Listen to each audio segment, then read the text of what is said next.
Hi viewers, இன்னைக்கு நம்ம சேனல்ல சப்பாத்தி சைட் டிஷ் சீரிஸ் தான் பார்க்க போறோம். ரொம்பவே ஸ்பெஷல் அண்ட் ரிச்சா இருக்கக்கூடிய சீசி கேப்சிகம் பன்னீர் மசாலா எப்படி செய்யறதுன்னு பார்க்கலாம். இன்கிரிடியன்ட்ஸ்லாம் நோட் பண்ணி வெச்சுக்கோங்க. முதல்ல மசாலாலாம் ப்ரிப்பேர் பண்ணிக்கலாம்.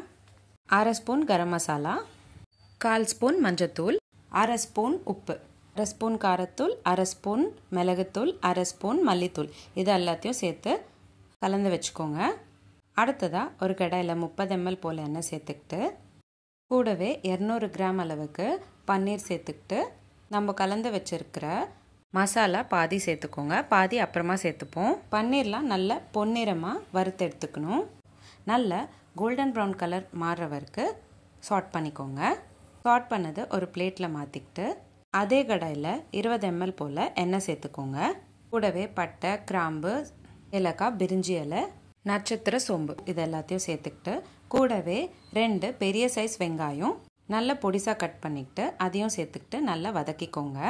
அடுத்ததாக 1/2 ஸ்பூன் அளவுக்கு இஞ்சி பூண்டு பேஸ்ட் சேர்த்துக்கோங்க. பச்சை வாசனை போகிற வரைக்கும் நல்லா வதக்கிக்கிட்டு கூடவே 2 பெரிய சைஸ் தக்காளி நல்லா பொடிசாக கட் பண்ணிக்கிட்டு நல்லா வதக்கிக்கோங்க. 2 நிமிஷம் போல் ஆகும் நல்லா தக்காளியெல்லாம் வதங்குறதுக்கு. அடுத்ததாக ஒரு பெரிய சைஸ் குடமிளகா கியூப்ஸாக கட் பண்ணிக்கிட்டு சேர்த்துக்கோங்க. நம்ம பாதி எடுத்து வச்ச மசாலா பவுடர் சேர்த்துக்கிட்டு கூடவே 2 ஸ்பூன் அளவுக்கு ஃப்ரெஷ் க்ரீம் சேர்த்துக்கோங்க. எல்லாத்தையும் நல்லா கலந்து விட்டுக்கணும். அடுத்ததாக இந்த சப்ஜிக்கு தேவையான தண்ணி சேர்த்துக்கணும். 100 ml போல் தண்ணி இன்றைக்கி நான் சேர்த்துக்கிறேன். நான் இன்றைக்கி உங்களுக்கு சொல்லக்கூடிய அளவு தாராளமாக 3 பேர் சாப்பிடக்கூடிய அளவு தான் நான் உங்களுக்கு காட்டுறேன். உங்களுக்கு எவ்வளோ தேவைப்படுதோ அதுக்கேற்ற மாதிரி அளவு கம்மியாகவோ அதிகமாகவோ சேர்த்துக்கோங்க. 5 நிமிஷம் போல் கொதிக்க விடுங்க. நல்ல ஒரு கொதி வந்தக்கப்புறம் 1/2 கப் அளவுக்கு தக்காளி பியூரி சேர்த்துக்கணும். மறுபடியும் 5 நிமிஷம் போல் கொதிக்க விட்டுட்டு ஒரு சீஸ் ஸ்லைஸ் நல்லா சின்ன சின்னதாக கட் பண்ணிக்கிட்டு சேர்த்துக்கோங்க. சப்ஜியில் சீஸ் எல்லாம் சேர்த்தக்கப்புறம் சீஸ் எல்லாமே நல்லா மெல்ட் ஆகிடும். நம்ம லாஸ்ட்டாக சீஸ் சேர்த்துக்கிறதுனால இந்த சப்ஜிக்கு ஒரு தனி டேஸ்ட் கொடுக்கும். அதனால தான் நம்ம சீஸை லாஸ்ட்டில் சேர்த்துக்கிறோம். 2 நிமிஷம் போல் நல்லா வேக வச்சுக்கோங்க. நல்லா ஒரு வாட்டி கலந்து விட்டுக்கிட்டு நம்ம வறுத்து வச்சுருக்கிற பன்னீர் க்யூப் சேர்த்துக்கோங்க.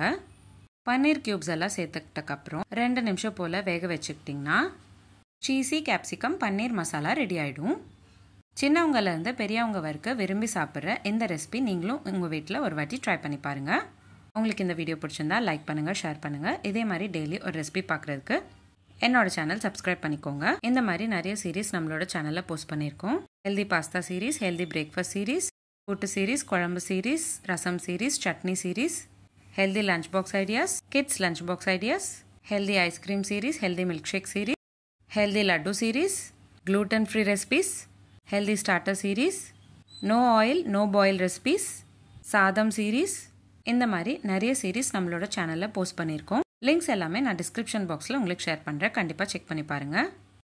மீண்டும் சந்திப்போம் ஒரு சுவையான ரெசிபியுடன். தேங்க்யூ.